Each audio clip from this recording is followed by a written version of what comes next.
If you have a smart speaker, you have access to the entire world of NPR and St. Louis Public Radio. All the latest news and all the captivating stories. Activate our voices with yours by telling your smart speaker to play St. Louis Public Radio. 9, 8, 7, 6, 5, 4, 3, 2, 1. I think that is fair to As I say. say, hands to kiss and babies to shake. But I think my record speaks for itself. That's a really good question. Hello and welcome to the Politically Speaking podcast. I'm your host, Jason Rosenbaum, a reporter with St. Louis Public Radio. Joining me in studio today is Joe Mannies. and our first guest who lives in New Jersey. Now. It's Jeff Smith here. Former state senator from the 4th Senatorial District, which was about half of the city of St. Louis. Welcome. Thank you very much for coming on the show. Thanks for having me. You probably have seen him on all sorts of cable television shows, but now he has taken time to come on a public radio show at this point. So he's in St. Louis and some other stuff. Yes. Thanks for ruining the magic. Sorry. Joe. I'm sorry. Well, that's my job, is to ruin the magic. I would have come here just for you, Jason. Thank you. So tell us a little bit about yourself. Tell us about, what you used to be in politics, where you are now, and all the things in between. Okie doke. So first of all, great to be back in St. Louis. Great to be with you guys, Jason and Joe. So I am living just outside New York City. I have a professorship of urban policy at the New School. I teach graduate students who are getting their master's or PhD. And in what? In urban policy. Okay. So public policy with an urban focus. Okay. Before that, I had taught political science various places. I have a background as a political scientist and also a little bit as a politician. As you know, I ran for Congress unsuccessfully in 2004, lost a pretty close race to Congressman Russ By the Carnahan. way, do you want to say hello to Russ Carnahan in French or Hebrew? What? Bonjour, Russe. I'm making fun of Mark Halperin right now. Anyways. I get it. That was great. His little insulting thing to really, frankly, pretty embarrassing. It was embarrassing. Yeah. It was embarrassing, but continue. Okay. And anyway, so I'm doing a couple things now. I've got the teaching gig in New York City. You went for the state senate in 2006. Ran for the state senate in 2006. Won, represented, as you said, about half the city. Loved that. Great experience. Resigned 3 years later. And in 2009, because of a campaign finance complaint that Russ Carnahan had filed dealing with the 2004 election. Yes. Exactly. And my response to that complaint, which was I signed a false affidavit. With the FEC. Do not do that for our listeners, just so you know. So, no, I signed a false affidavit in the wake of the 2004 election. And then my former best friend, Steve Brown, wore a wire for a while in 2009 and got me to allude to that affidavit on tape. So then I spent almost a year in federal prison, came out of that and started doing some consulting for the affordable housing, an umbrella group in Missouri that tries to protect state affordable housing incentive programs. And I've been doing that for a little over 4 years now. Aren't you the executive director? I am the executive director of the Missouri Workforce Housing Association, and we fight for the state low-income housing tax credit, for the affordable housing, a variety of affordable housing programs, which are really, through state incentive programs, about the only way that good, safe, affordable housing is built in Missouri. Now, during this last session, was that tax credit under threat at all? There were some bills that were filed to reduce the credit, but nothing came close to passage. Yeah, because in the past couple of sessions, it has been under some pretty fierce attack, mainly by Republicans, but also some Democrats, too. I mean, the governor has, I think, signed on, at least philosophically, to quote-unquote tax credit reform, and that usually means curtailing the low-income housing tax credit. But what I've noticed is there's always pushback to get rid of any tax credit, but especially the low-income housing tax credit. And this year, with all the other stuff going on, it surprised me a bit. Tax credit issue in general just wasn't a big player in the General Assembly this time. It wasn't like something that was governing a lot of the attention. Why do you think that was? I think there's a few reasons for it. One of them is that the need for affordable housing continues to be pretty acute. and the people understand the waiting lists are really long, particularly in our urban areas for affordable housing. Secondly, there have been a lot of projects that have been very successful, and the demand continues to be very high for them. Third, the program, the low-income housing tax credit program, was actually cut back in 2009, the 4% program, and we're beginning to see the impact of some of those cuts.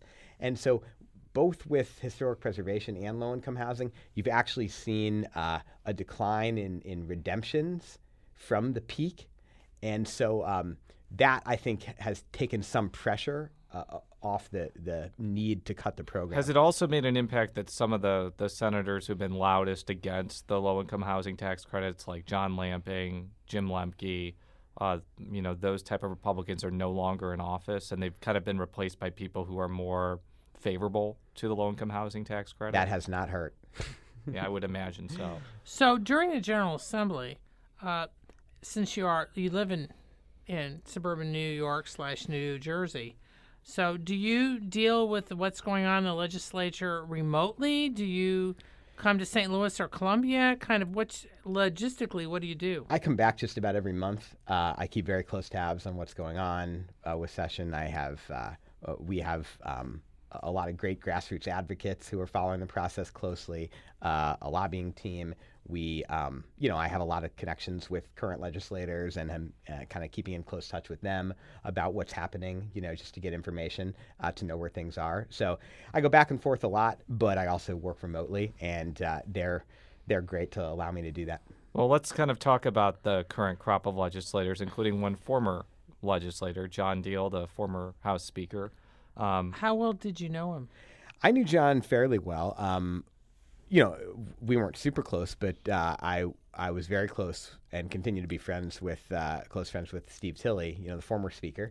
And John Deal early on was identified, I think, by Representative Tilley as somebody who was very bright, very ambitious, great political acumen, really got the legislative process, great fundraiser, kind of a lot of the tools that people identify as having leadership potential. So I got to know him his first year, and I liked him a lot. I thought he was a very bright guy.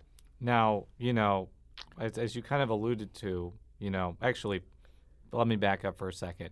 It seems like there is a somewhat of a trend in Missouri politics of House speakers getting in some sorts of trouble, going back, I think, to Bob Griffin, Jim Crider, Rod Jetton, even to some extent Steve Tilley, although I would say his problems were not really legal. They were more personal.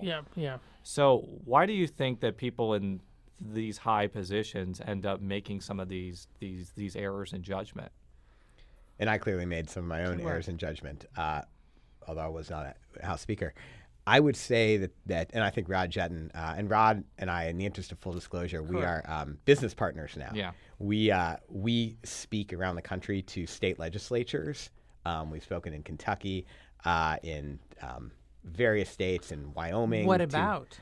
We spoke to all the speakers of the House from around the country and state Senate presidents about ethical dilemmas in public life, trying to tell our stories and explain where we went wrong, and hopefully steer other legislators and in particular legislative leaders who have so much power away from making some of the mistakes that we've made. Yeah. So, I think Rod and I would probably agree that you get a sense of invincibility when you have a lot of power.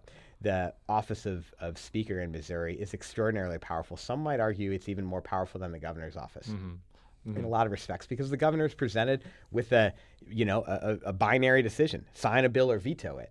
And the person who really shapes that whole piece of paper, that document on his desk, is the Speaker of the House. Nothing a Speaker of the House that a Speaker of the House does not want to become law becomes law. Yeah. If they want to kill something, they have 15 different stages of the process where they can kill it. They can prevent it from ever even going to a committee. Mm-hmm. They can find a friendly senator, and this is how Rod Jetton and I became close. He needed to pretend that he was supporting certain things that he really didn't want to become law, and so he would let them pass the House and then find a friendly senator, cut a deal with someone like me to, stand up and talk a lot about the bill, and then maybe a bill that I really cared about that would help the city might find its way through the House mysteriously. So, is there a little example, a brief example of such a deal? I'm not going to get into specific legislation that I that I stood up on, but I never stood up on a bill that would have helped the city or helped my district. But if there was some bill that I didn't really care about at all, it wouldn't have really helped, my district. I was only too happy to stand up and trade my voice for an hour to delay a bill in exchange for a priority of mine that I knew would help the city a bunch that otherwise would have probably never made it or even gotten a hearing in the House. Yeah. Now, I remember there was a very memorable speech that Speaker Tilley made in his last year of speakership. I'm not sure you saw, but it was on the first day of session where instead of talking about Republican priorities and rhetoric, he basically talked about how, the job of the legislature kind of took way too much of a priority over his family, and he kind of extolled to the other legislators, and I imagine John Deal and others were in the audience, that you really need to take the time to, put family first, to make sure that your friends and the things that matter to you are the priority. It was actually, I think, one of the best speeches opening day that I've ever heard from the speaker. And we've had Speaker Tilley on before. He was one of the best guests we've ever had on. And we're hoping to get him on again. And we may be getting him on again soon. So, I mention that because it's, that advice does go out to people. And as you mentioned, you go out and talk to some of these speakers out there, but they still end up making mistakes. Is it just that they're not listening to you? Is it just that they're presented with, dilemmas that they may not have anticipated? Like, why I think, do people... Jason, it's that power can be very intoxicating. Yeah. And even though you may intellectualize, or intellectually realize that you could get into trouble for a certain activity, you think, probably you won't get caught. And you know what? You're smart. You from the minute you get elected, like to the Senate, and definitely from the minute you become speaker, all your jokes get funnier. You get better looking. Everybody wants to be around you, right? And again, that can be very intoxicating, and you begin, I think, in a lot of cases, to believe the hype about yourself. And so, when that happens, an opportunity presents itself, and no one has said no to you for a long time. If you want to get on a private plane and go see a golf tournament somewhere, there's somebody to help you do that. If you want to, just go out to a fancy dinner or whatever, there's 5 people in line waiting to take a speaker to dinner every single night. Yeah. And you go years without ever needing to pay for a meal. I mean, Tony Messenger writes a lot about this in the Post-Dispatch editorial page, but that can have, I think, a profound impact over time on Now, I wanted to play this clip because when Todd Richardson was elected speaker, I asked him how his father's experience as a legislator influenced him. Not a legislature, a legislator, by the way. And I mentioned that not to belabor the point, but Mark Richardson was an extremely promising politician. He came within 1 vote of becoming speaker, but he had his personal troubles. He was the Republican leader in a House that at the time was controlled by the Democrats. And this is in the 1990s. He had to step down because of a drunk driving incident. And I should note, though, that he remained in the legislature, became a circuit court judge. I talked with him last week. He seems to be doing great, by the way. But I asked Todd Richardson what he learned from his father's experience, and here's what he said. Particularly in my time in public office, I have taken to heart lessons, both good and bad, that you can learn from watching other people. So those are things that lessons that I'll take to heart and things that I remember. But I expect my dad will be very proud tomorrow. So do you think because Todd Richardson has seen this experience firsthand and personally that he may be able to avoid some of the pitfalls that other speakers have had? Or do you think that, as you said, power is going to be intoxicating and he may encounter some of the same problems, basically? I think Todd is a fantastic guy. I've watched him a little bit over the years, met him a couple times. I'm so impressed with him, both as an intellect, as a public speaker. I know he was a college debater, and if you watched any of those debates during the Missouri 8th Congressional District primary and you saw him, I think he was kind of heads and tails above everybody else. Yes, he was. I actually out covered there several as of a those. speaker. He's not a demagogue. He's a thoughtful guy. He showed in his first couple years in the legislature that he can pass complicated legislation, bringing people together, I guess with like the second injury fund fix. And given what he saw both up close and personal with his father, and then seeing some of the speakers before him, I know. Okay, I can just tell you this. Maybe I'm speaking a lot of school here, but I know that he makes an effort. When you're a majority leader, you are charged with raising money all across the state, helping rank and file legislators raise money by going and appearing at events all across the state. But I know he makes every effort possible to get home to his family and his kids every single night. And that means a lot. I think he's really done a great job of staying grounded during his ascent. And I believe that he'll have a successful speakership. Yeah, because Scott Dickhouse compared him to Chris Koster, and not unfavorably, because Chris Koster, for all that we make fun of him on the show, is extremely promising. I mean, he has to be the front runner for governor now, national office, if he doesn't get into more campaign finance issues. I think that's a favorable comparison in some respects. So we'll have to see. But as far as Todd goes, I'm going to disagree with a lot of the things he does because the Republican majority stands for a lot of things I disagree with. But I think he's a class act, and I think he's not going to have these types of issues. Now, when you and Rod Jetton go around to these major groups around the country, is there a particular theme that you guys zero in on? I mean, you mentioned that the Missouri House Speaker has a lot of power. In some other states, they may not have as much power. Is there a particular, if you were to cut it down to, let's say, 30 seconds, what's your chief advice to these people so they can avoid some of the things that, like what happened to Deal? Well, 15 seconds for each one of us. Rod says, power and success can bring you down. Really, in the same way that I described earlier, that you forget your grounding. You forget what your mom taught you. For me, in 15 seconds, never say anything you wouldn't want a U.S. attorney to hear. I don't care if you're talking to your best friend. I don't care, as Rodney Hubbard, the former state representative, once told me, never trust anybody but your mama, and keep one eye on her. Well, his mom is a state representative now. But I wanted to move on a little bit to what happened in the Senate, because I think that you're actually, you're kind of an expert on everything these days. Because you were in the state Senate. But you were in the state Senate the last time they used the previous question, and I have a story about this that will be online when this airs. But, words like previous question to the layman may seem like arcane, gobbledygook or whatever. Just a procedural term that's sort of sterile, anodyne. But it doesn't feel that way when you're in the minority in the Senate. No. I want you to kind of explain what it feels like to be previous question. Well, in the Missouri Senate, there's a long and rich tradition of unlimited debate. Any senator has the right to speak for as long as he or she wants on any particular issue.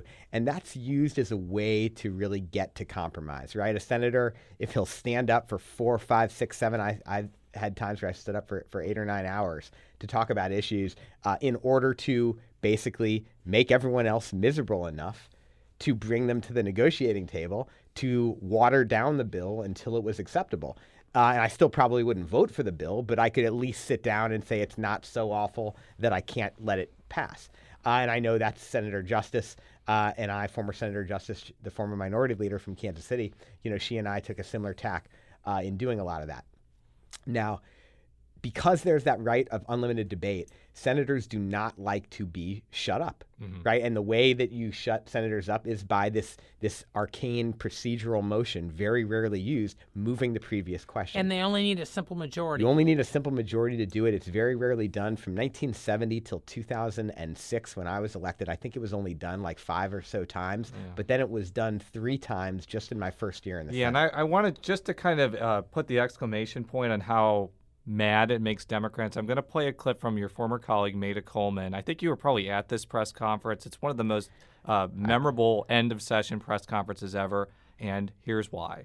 Punks? There is no backbone roaming around these halls in the suites of the Senate Republicans. Punks, because I couldn't say my other word that starts with a P. Just a little context there. She was basically saying that the House Republicans forced previous questions in the Senate and was basically calling the senators cowards in a very salty way, essentially. Now, at the time, Mike Gibbons was the head of the Senate, so he's a Republican from Kirkwood. And Charlie Shields was the majority leader at the time. So basically, it was their decision to do it. It was their decision. Some people felt that Rod Jedden, as a very powerful House Speaker, had sort of almost forced them into doing it. Because on a couple of the issues, Mike was telling different senators throughout session, "Don't worry, I don't want to do this. I believe in the traditions of the Senate." But as you alluded to, what I think is important is to understand the context. In the U.S. Senate, they call it the nuclear option. Okay, something that's comparable. Senators in the minority view it as a nuclear option, like you're blowing up the place. And you're pretty much, as you saw last week, once you do this, you're making, like any senator who gets it done to them, basically you are making an enemy out of them, definitely for the rest of that session. And I bet a lot of those senators will remember it when we start next session. And I bet some of the speeches on the first day of the session next year are going to allude to what happened on Right to Work. Here's the difference between now and then, though. When they PQ'd Mohila, when they PQ'd that abortion bill, and when they PQ'd English only, although that was a constitutional amendment. This was in 2007. All those things ended up becoming law. Now, granted, one of them had to be voted on, but they had a clear pathway to implementation.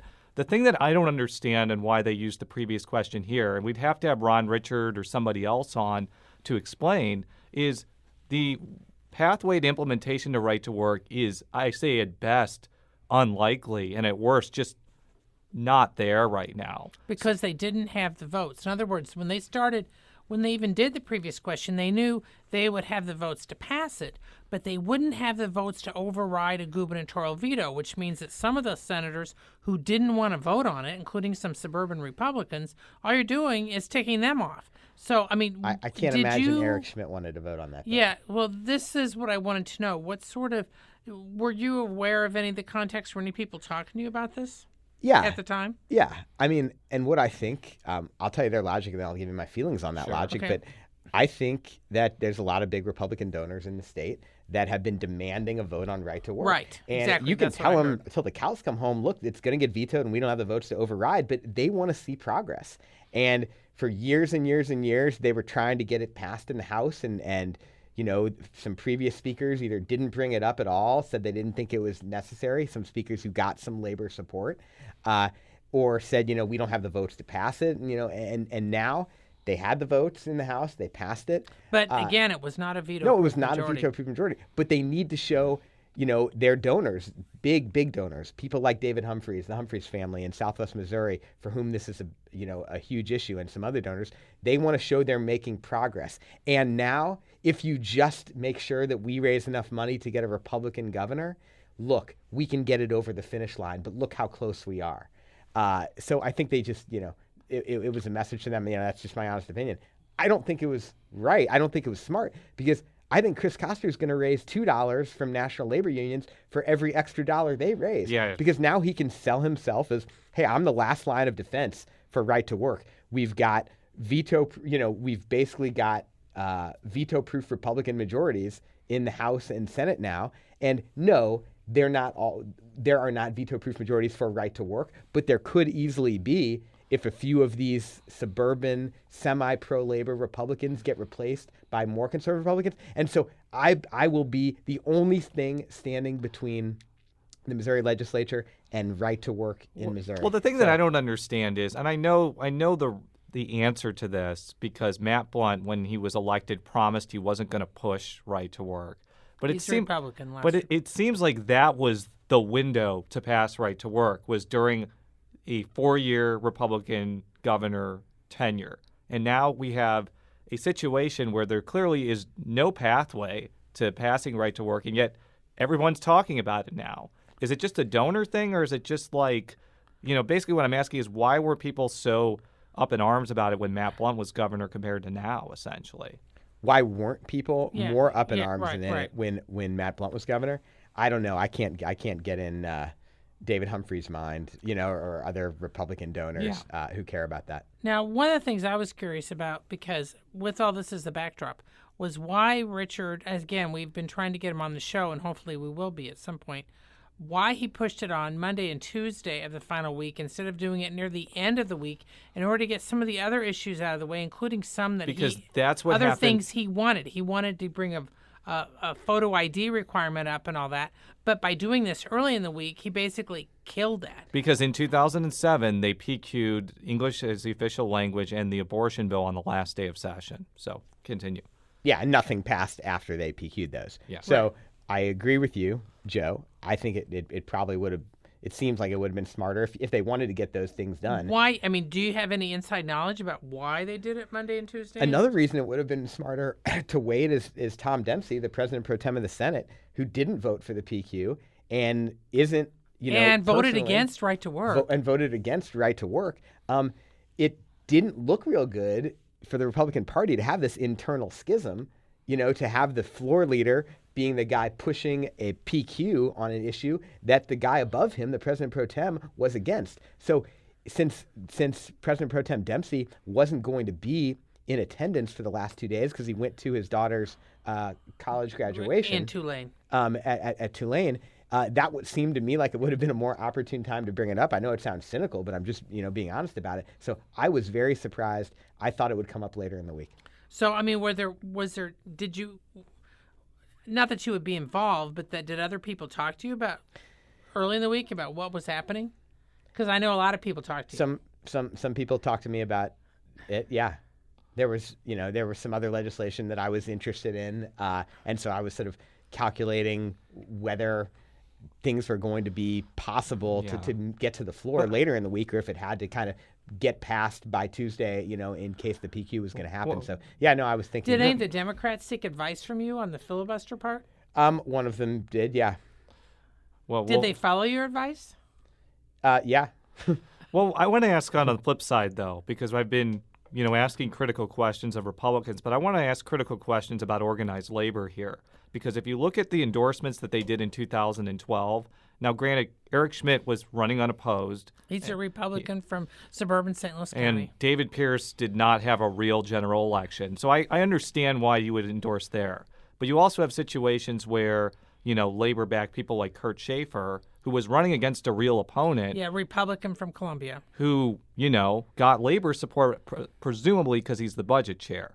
So do you think this was a situation where labor, picked the wrong horses and essentially are in a situation where they're teetering on the precipice of getting this passed because they didn't pick the right people? Or is this kind of inside baseball because there's not really a pathway to implementation here? I wouldn't necessarily say that labor picked the wrong horses. I think in most of those races you mentioned, the Democrat wouldn't have had a chance even if they would have gotten an infusion of labor money. I don't think Mary Still in Columbia was going to beat Kurt Schaefer, even if labor would have endorsed her, dumped $100,000 into a race. I don't think it would have mattered. Kurt had enough money to fund his own race. I think what happened is some of these Republicans started running statewide. And when you're running statewide, you have a different constituency. When you're a Kurt Schaefer and you're representing Columbia, it's easy to say, oh, no, don't worry, I will never push right to work. I wouldn't, that's not a priority, not something I'm interested in.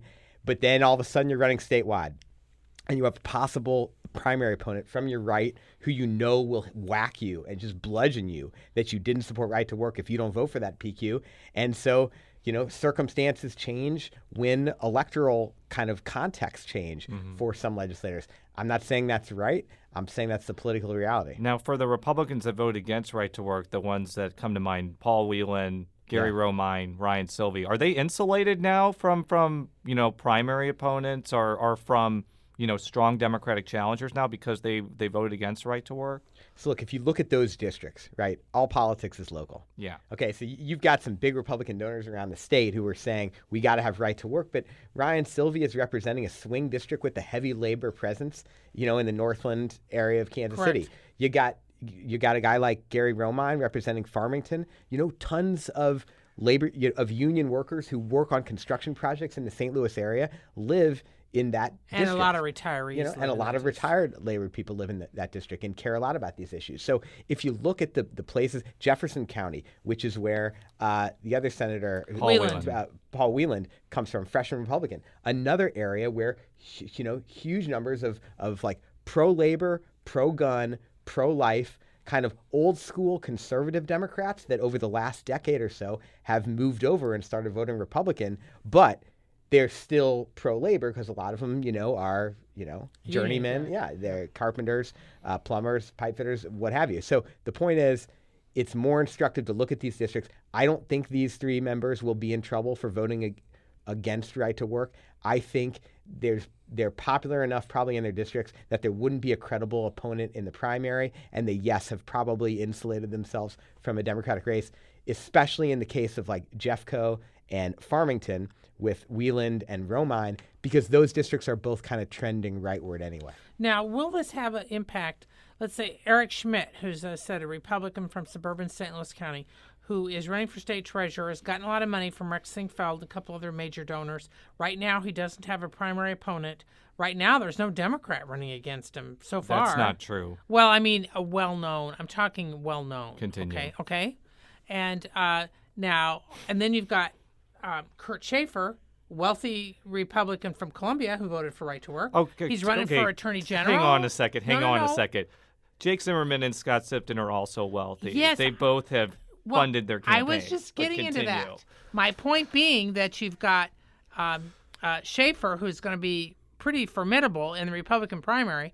You've got one of the Democrats who is running for Attorney General, was a major player, Scott Sifton, in this filibuster. So my point is, will some of this play out as we get closer to the 2016 elections? And how First of might all, it? We had Romney Holyfield. When are we going to have Rosenbaum Mannies? I like. I just like got to this. point that out because both Zimmerman and Sifton have self-funded.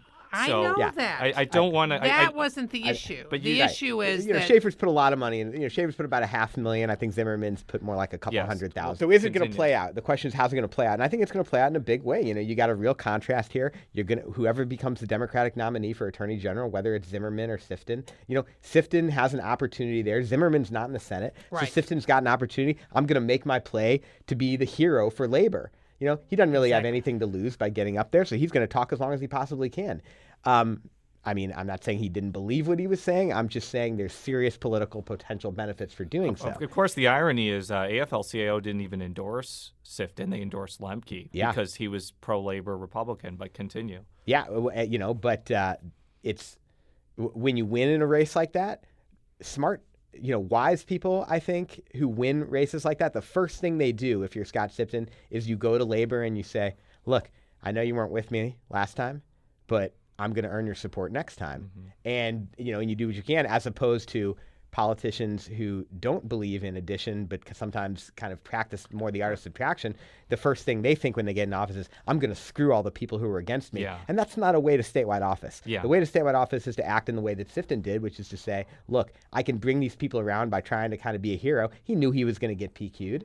So there was, no downside in it, in standing up. Other than, he might have had to go to the bathroom or something. Yeah. How long was he up for? Not as long as Matt Bartle was. Yeah. But he was up quite a bit. Now, one of the interesting things I wanted to ask about this, though, was you've got some of the rural Republicans who are contending that right to work is actually very popular in their districts. So if you're a Kurt Schaefer, who he voted in favor of right to work, although he's from a moderate Republican district, he's going to be heading against one of these 2 Democrats in the general. Is this going to help him in rural Missouri, the fact that he voted for right to work, or will it make any difference? I don't think it's a big voting issue in most places. I think it's more of a donor level issue than it is an actual voter issue. So, sure, it'll help him raise more money probably than he would have raised had he voted the other way. I'm not saying that's exactly why he voted that way, but I do think it will be more of a factor in terms of getting union money one way and a couple major businessmen's money the other way. I just don't see that as a resonant issue. Rural Missouri, unfortunately, has been lost, to the Democrats and continues to be. There's a few pockets of rural Missouri where we still have a little bit of support, but in most of these counties throughout southern Missouri, the Democratic nominee for Attorney General will get 35 to 40% of the vote. And in the city of St. Louis, the Republican nominee will get 25% of the vote. It's a polarized state. The state is a microcosm of the country. Kansas City is the West Coast, St. Louis is the East Coast.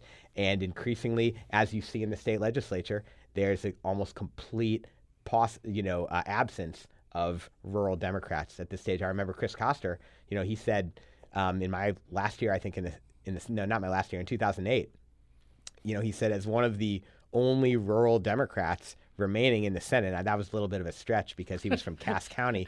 And he grew up in St. Louis. And he grew up in St. Louis. And as we like to joke, he got his cowboy boots. He bought them on the plaza. But the fact is, Chris and Wes Schumeyer and Ryan McKenna were the only 3 rural Democrats left then, and now they're all gone, And the only rural Democrats in the state house at this point, I guess there's Ben Harris, That's pretty much it. Right. There's been a full collapse in northeast Missouri and everywhere else. But Correct. We're going to have to leave it there. Thank you so much for being on our show and giving us, dropping your knowledge on us. Is that the correct term? I don't know. Probably That's not. how we say it in Manhattan, Yeah. Jason. To close us out, you can read all of our stories at stlpublicradio.org. You can follow me on Twitter at Jay Rosenbaum. You can follow Joe on Twitter At Jay Mannies. It's JMANNIES. And do we really want to follow you on Twitter? Yes, I think so. We do. Go ahead. What's And your Twitter I'm Jeff Smith, M.O. Mo is in Missouri. Thank you very much. Until next time, so long.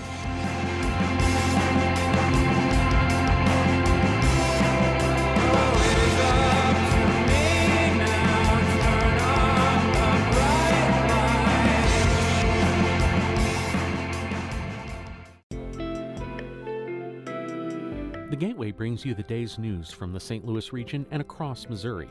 It also includes stories from the Illinois side of the river and our Metro East reporter, Will Bauer. In Alton, in Belleville, in East St. Louis, in Edwardsville, in Cahokia Heights, at Scott Air Force Base, I'm Will Bauer. St. Louis Public Radio. Listen to reports from Will and all of our journalists weekdays on the Gateway, on the STLPR app, and wherever you get podcasts.